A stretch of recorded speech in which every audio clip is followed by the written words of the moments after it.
Hi guys, welcome back to my channel Mrudula Muchatlu. ఇప్పుడు నేను మీకోసం అయితే అదిరిపోయే ఫ్రూట్ సలాడ్ అయితే చేసిన. ఈ రెసిపీ చేయడానికి నేను యూజ్ చేసిన items milk, custard powder, dry fruits, సేమియా, ఘీ, షుగర్ అండ్ అలాగే వాష్ చేసుకున్న ఫ్రూట్స్. నేనైతే ఇంట్లో ఉన్నాయి కదా మళ్ళీ కొనడం ఎందుకు అని banana, Apple, pomegranate and some grapes use చేసి చేశాను.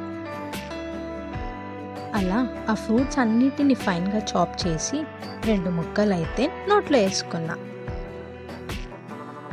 ముందుగా స్టవ్ మీద కడాయి పెట్టి హీట్ అయ్యాక ఘీలో సేమియాని గోల్డెన్ బ్రౌన్ కలర్ వచ్చేదాకా ఫ్రై చేసి ఆ తర్వాత డ్రై ఫ్రూట్స్ కూడా ఫ్రై చేసి పక్కన పెట్టుకోవాలి.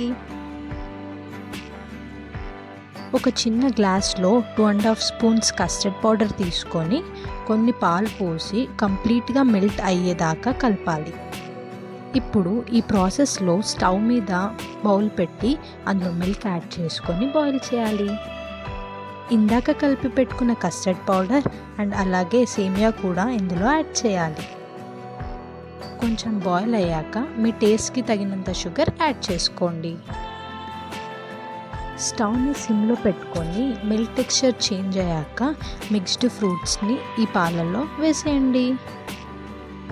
అండ్ లాస్ట్కి ఇంకొంచెం స్పెషల్ టేస్ట్ రావడానికి పైనుండి డ్రై ఫ్రూట్స్ వేయాలి. అంతే, ఈ సమ్మర్లో సూపర్ టేస్టీ అండ్ హెల్తీగా ఉండే fruit salad recipe ready. Hope you like this. Thanks for watching. Please subscribe Mrudula ముచ్చట్లు.